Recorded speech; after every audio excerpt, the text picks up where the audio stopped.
Desde Canadá en español, llega la información que te conecta con tu comunidad. Esto es RCE Noticias, actualidad, análisis y los hechos más relevantes en un solo lugar. Saludos comunidad hispana, soy Paula Pinzón, capturando el pulso de las noticias en este 25 de noviembre de 2025. Ottawa y Alberta logran acuerdo energético, incluyendo apoyo a un oleoducto. Carney y la Premier Smith firmarán un pacto en inversión federal para exportar crudo a Asia y reducir dependencia de Estados Unidos.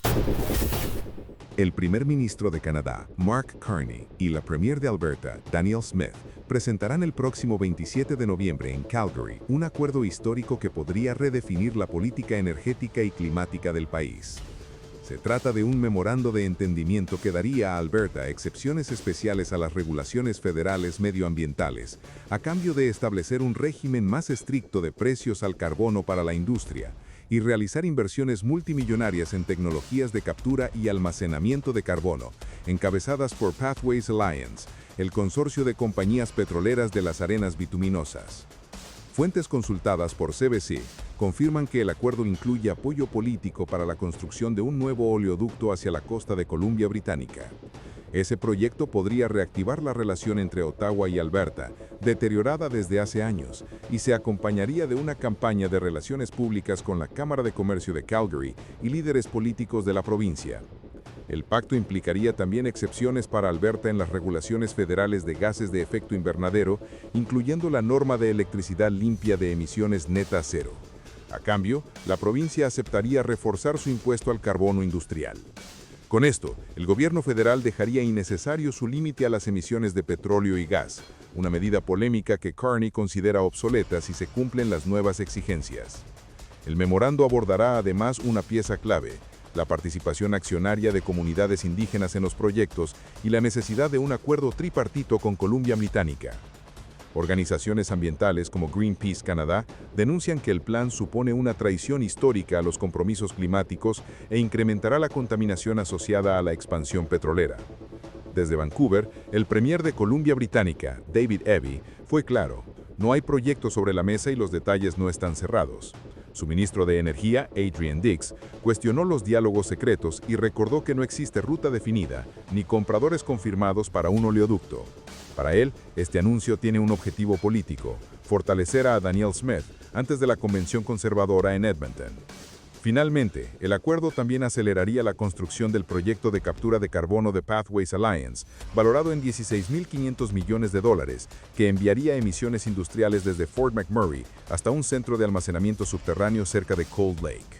La conferencia del 27 de noviembre promete marcar un punto de inflexión en la política energética canadiense y en la lucha climática del país.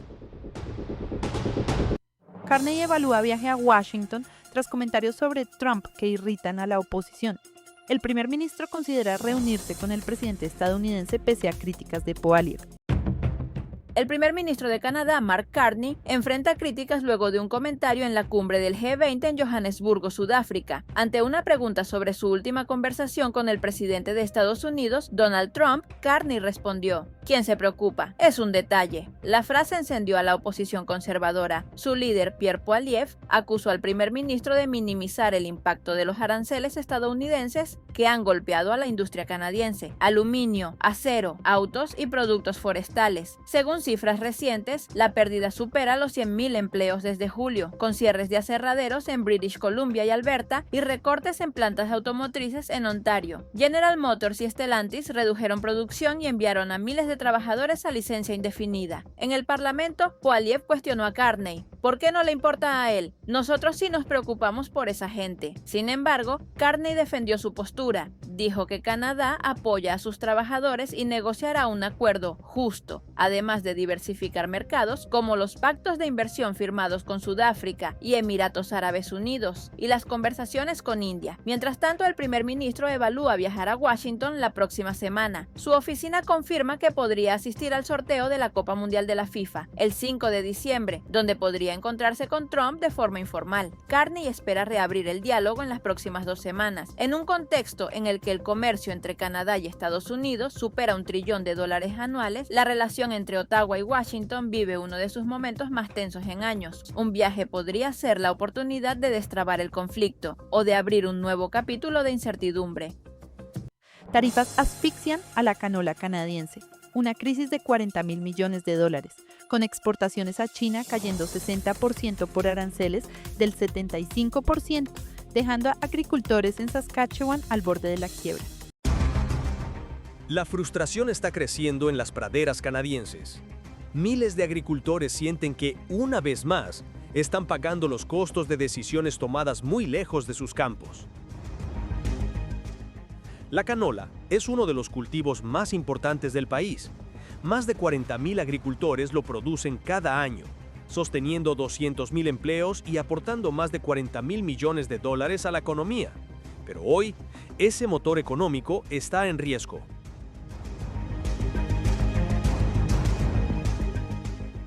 Todo comenzó cuando Canadá, siguiendo a Estados Unidos y Europa, impuso tarifas del 100% a los vehículos eléctricos provenientes de China, con la intención de proteger a la industria automotriz norteamericana. La respuesta de China fue contundente. Cerró prácticamente su mercado a la canola canadiense, aplicando tarifas de hasta 175% a las semillas, al aceite y a la harina de canola. Y para Canadá eso es un golpe enorme, porque China es, o era, su segundo mayor comprador. El impacto se siente directamente en las granjas. Hay silos llenos de un producto de excelente calidad, pero sin compradores. Los precios cayeron, el flujo de dinero se frenó, y familias que han cultivado la tierra por generaciones ahora dudan sobre el futuro. Muchos agricultores dicen que están siendo utilizados como carne de cañón en esta batalla comercial. Reclaman que otros sectores, como el acero, los autos o la madera, han recibido apoyos federales fuertes, mientras que el campo parece quedar relegado. La situación tampoco es nueva. En 2018, cuando Canadá arrestó a una ejecutiva de Huawei por petición de Estados Unidos, China también dejó de comprar canola canadiense por 3 años. Para muchos agricultores, este nuevo conflicto es la repetición de una historia dolorosa. A esto se suma un contexto aún más complicado. La industria automotriz canadiense está en crisis, con plantas cerrando y empleos en riesgo. China ha sido clara. Si Canadá elimina las tarifas a los vehículos eléctricos, volverá a comprar canola. Pero dar un paso así podría tensar las relaciones con Estados Unidos y con Ontario, donde está la mayor parte del sector automotriz. En medio de todo esto, agricultores de Saskatchewan viajaron a Ottawa para reunirse con funcionarios y pedir acción inmediata. El gobierno federal anunció préstamos sin intereses y aseguró que mantiene conversaciones directas con China. Incluso hubo una reunión reciente entre el primer ministro y Xi Jinping que algunos describen como un posible punto de inflexión. Pero para quienes están en el campo, la ayuda no llega lo suficientemente rápido. Mientras preparan los cultivos del próximo año, deben decidir qué plantar, cuánto fertilizante pueden pagar, y si vale la pena seguir apostando por un mercado que se ha vuelto tan incierto por decisiones geopolíticas que están completamente fuera de su control. Para las familias agrícolas, esta crisis no es solo económica, es emocional. Es la sensación de que, una vez más, lo que pasa en los pasillos del poder termina golpeando directamente a quienes trabajan la tierra todos los días.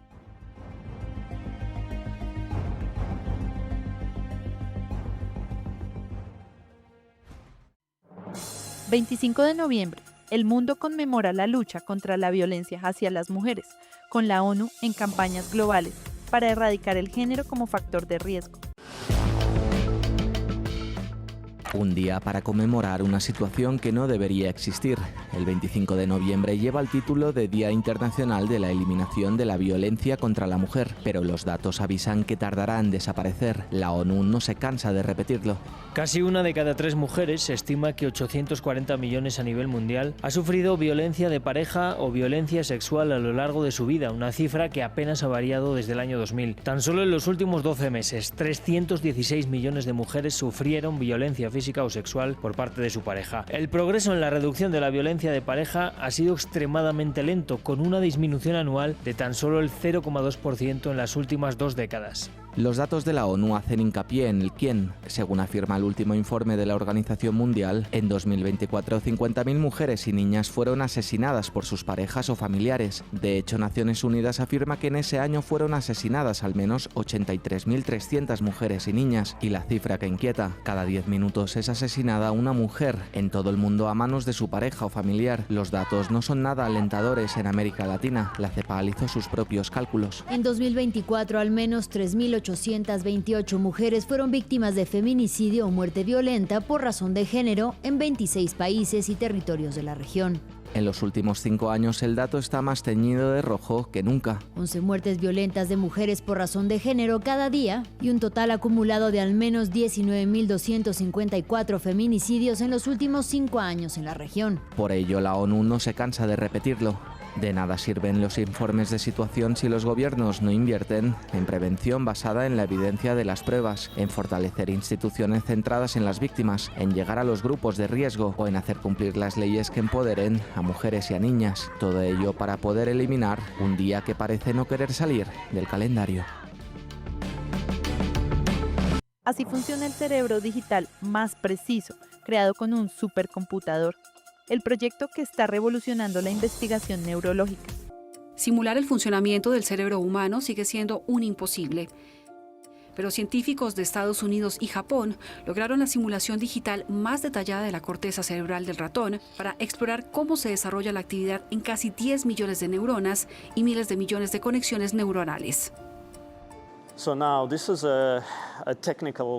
Esto supone un hito técnico. Se trata de una simulación de un modelo muy meticulosamente construido de forma sistemática de toda la corteza cerebral del ratón, con un alto nivel de resolución, donde representamos cada una de las aproximadamente 10 millones de neuronas de la corteza como un árbol formado por múltiples compartimentos eléctricos, y pudimos simularlo en la supercomputadora Fugaku. Así pues, esto es básicamente una prueba de concepto que demuestra que podemos lograr dicha simulación en un tiempo razonable. Esta copia virtual, la más exacta hasta la fecha, permite simular enfermedades como el Alzheimer o la epilepsia para observar detalladamente el daño que sufren las células cerebrales, pero también comprender mejor cómo se producen el razonamiento y la conciencia. Con un modelo como el nuestro, de altísima resolución y que cubre toda la corteza cerebral, podemos empezar a estudiar estos mecanismos mediante simulación computacional, paralelamente a los experimentos. Existen muchas otras aplicaciones posibles, pero lo realmente maravilloso es que lo ponemos a disposición del público junto con el código, de modo que los investigadores puedan decidir qué preguntas quieren abordar. El impactante logro es producto del supercomputador Fugaku, el superordenador insignia japonés que puede procesar datos más rápido de lo que toma parpadear.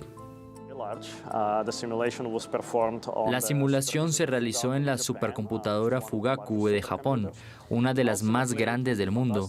En última instancia, sería fantástico poder ejecutar simulaciones a nivel del cerebro humano con este nivel de detalle. Actualmente no es factible, ni siquiera en la supercomputadora más grande posible o en una supercomputadora disponible, pero creemos que en el futuro sí será posible. Y los responsables resaltan que usar este modelo permite formular preguntas detalladas sobre lo que ocurre en una enfermedad, cómo las ondas cerebrales modulan la atención o cómo se propagan las convulsiones en el cerebro, y luego poner a prueba sus hipótesis. Trump pone en marcha la Misión Génesis para impulsar investigación científica con IA, fondos para biotecnología y espacio. El presidente Donald Trump firmó el lunes una orden ejecutiva que establece la Misión Génesis en Estados Unidos. Se trata de una iniciativa destinada a multiplicar las capacidades del gobierno en materia de inteligencia artificial para acelerar la investigación y los descubrimientos científicos. El plan forma parte de la estrategia de la administración republicana para impulsar la carrera en grandes tecnologías y mantener la ventaja sobre China en la inteligencia artificial y consolidar el dominio de Estados Unidos en este campo de rápido crecimiento. La Casa Blanca también busca formas de impedir legalmente que los estados implementen sus propias regulaciones sobre inteligencia artificial y ha amenazado con retirar la ayuda federal a quienes lo hagan. La orden encarga al Departamento de Energía a construir una plataforma integrada de inteligencia artificial que combinará las supercomputadoras del país, los conjuntos de datos científicos federales e instalaciones de investigación para acelerar los descubrimientos en campos que van desde la fusión nuclear hasta la fabricación de semiconductores. La plataforma tiene como objetivo demostrar una capacidad operativa inicial en un plazo de 9 meses. Los dominios prioritarios incluyen manufactura avanzada, biotecnología, materiales críticos, energía nuclear, computación cuántica y semiconductores, todas ellas áreas donde Estados Unidos enfrenta una creciente competencia de China. La orden contempla asociaciones con empresas privadas, universidades y laboratorios nacionales, mientras que exige estrictas medidas de ciberseguridad para proteger investigaciones sensibles. Por otra parte, Amazon anunció el lunes una inversión de hasta $50.000 millones para expandir la infraestructura de inteligencia artificial y supercomputación del gobierno de Estados Unidos. La compañía indicó que la nueva infraestructura, que será desarrollada en todo el país y comenzará a construirse en 2026, fortalecerá el liderazgo de Estados Unidos en la inteligencia artificial al proveer a las agencias federales la infraestructura segura y escalable que necesitan para la próxima era de innovación. Gracias por su sintonía y un cálido saludo a Carlos Mendoza de Halifax, en la provincia de Nueva Escocia. Soy Paula Pinzón, tengan una buena jornada. Suscríbete, dale like y comparte, porque la información no se detiene y nosotros tampoco. Esto fue RCE Noticias. Mantente informado todos los días con las noticias más relevantes de Canadá y del mundo hispanohablante. Sigue conectado a nuestra programación y no te pierdas las próximas emisiones. Aquí, en Canadá en Español. Hasta la próxima.